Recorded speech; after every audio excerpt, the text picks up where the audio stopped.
Welcome to this video demonstration on how to run the LEDE software distribution on the ARC AXS103 software development platform. In this video, we show how to run a pre-built image of LEDE from an SD card on the AXS103 platform. Let's take a look at the LEDE software for those of you who may not be familiar with it. So what is LEDE? LEDE stands for Linux Embedded Development Environment. It is a Linux distribution for embedded devices based on OpenWrt, focused on the Wi-Fi router and access point type applications. LEDE came into existence as a spin-off of OpenWrt with the main project contributors looking for a new project with better governance model and more active developer participation. LEDE provides a fully writable file system with package management, which allows users to customize their device to their requirement by installing packages to suit their application. It also provides a framework for developers to build their own applications without having to worry about having the complete firmware, low-level details, kernels, drivers, which LEDE provides. It is ported to ARC processors running Linux, mainly the ARC 700 family and the ARC HS family.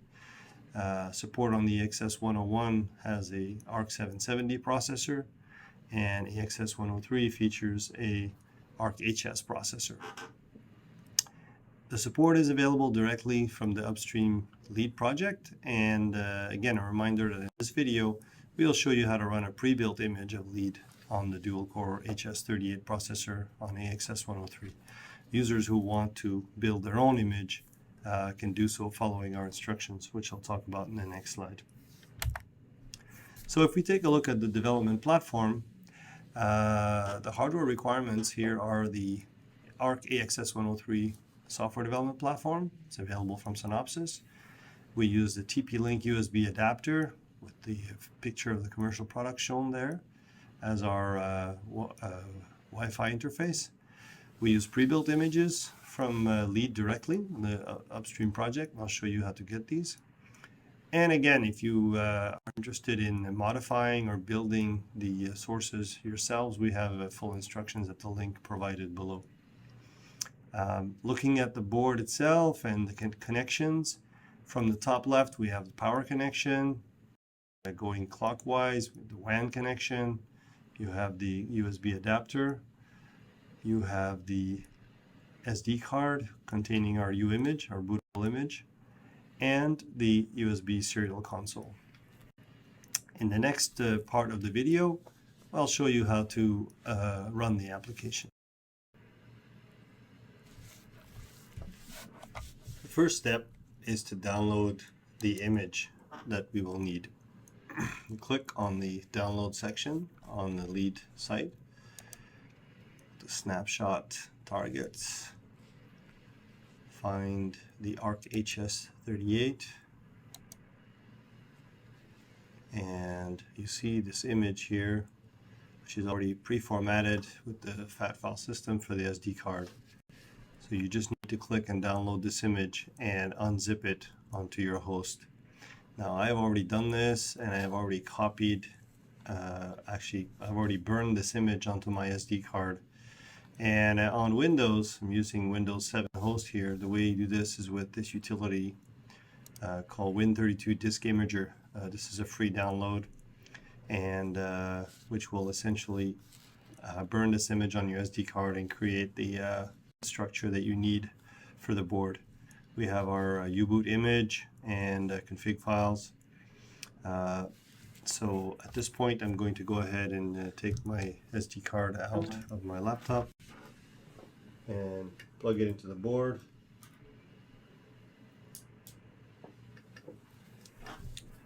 Okay, and then I'm going to power on the board. And we'll see here in my device manager that the serial port will appear.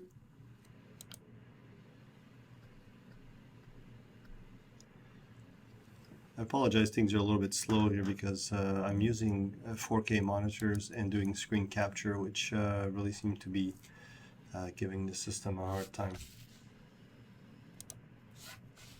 Okay, so I see that my serial port is COM23. I'm using the TerraTerm program as my console. So I will select COM23. I will configure the serial port to be 15200 speed and increase the font so for better viewing. Okay.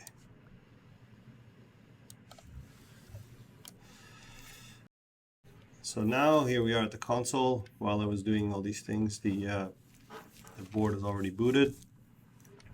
So let's take a look at the configuration for the network.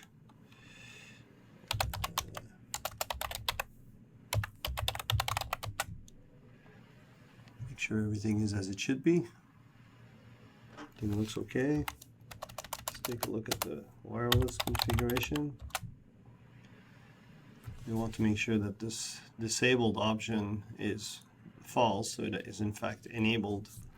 And type Wi-Fi to activate the Wi-Fi.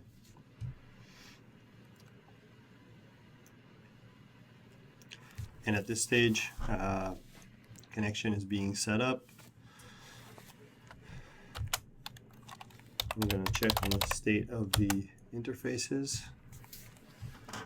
I can see that I don't have my IP address yet. Now, one thing I should mention is this configuration that we have here is what's called a dumb access point, where we're just bridging between wireless and wired interfaces.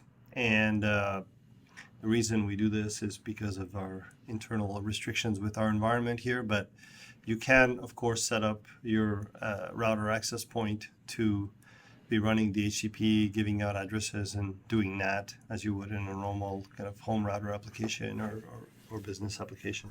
In this case here, addresses are provided by the network, and we are just bridging.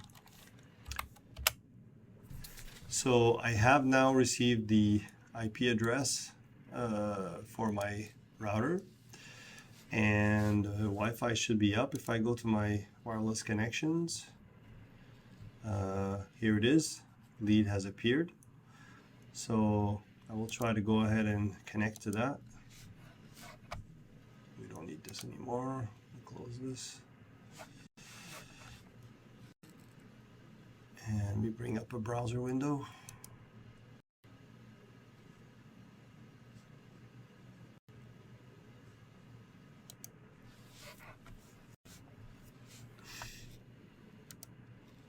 All right, so I'm connected. I still have this warning because I don't have an IP address yet. But I should be able to connect here to the web server here with the management interface for the router. So if you look here on the target, you know, we have an HTTP server running, and essentially it's serving this interface. So I log in here. I don't have a password set, and I can quickly look at my wireless connections. Here I can see that this is my laptop. We got the .21 address, and just to show you that this is in fact working, we'll go ahead and go into the real-time graph, and I'll pull up another window here, and I'm going to monitor traffic over the, say, Ethernet port, the WAN port. And see, we have, you know, some traffic in and out, but it's all, you know, kilobit range, pretty small. So I'm going to go to the proverbial speed test website and run a speed test and see what that looks like on the traffic graphs.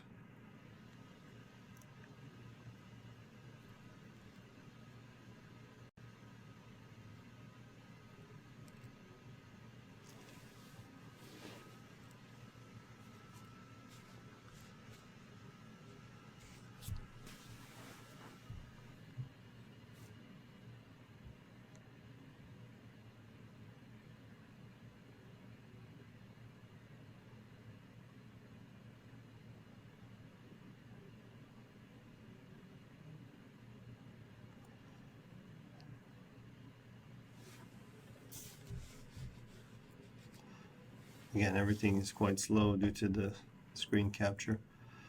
Okay, so let's go ahead and run the test. And first it will do a ping test, and then we'll do a download and an upload, and you will see the traffic coming in on the wireless and the WAN interface. Here's the ping test. Now it's starting the download, and this will show us, of course, inbound traffic, as the traffic is essentially flowing from the WAN port to the wireless. Now it's uploading, so that's outbound. It's a green section of the graph, and showing you the results achieved. Now I can also just navigate to any website, go to Synopsys,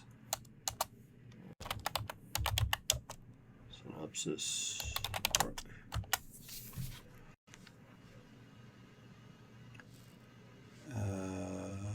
Synopsys YouTube.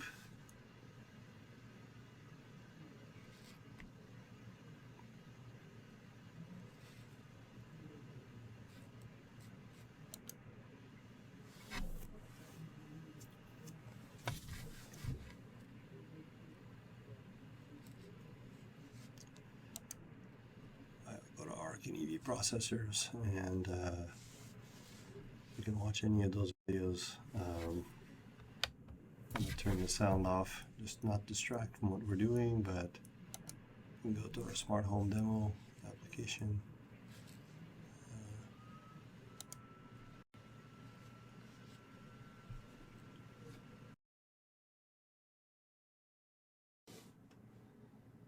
And we see the video traffic flowing through the access point nicely, again demonstrating the OpenWrt running on AXS. And this concludes our demonstration. If you ever want to build your own LEDE distribution, we have full instructions on our Linux wiki site describing requirements, software, hardware, how to build, running in simulation, running on hardware, as well as various instructions on setting up the board and bootloader settings and other miscellaneous items. This concludes our video. Thank you for watching.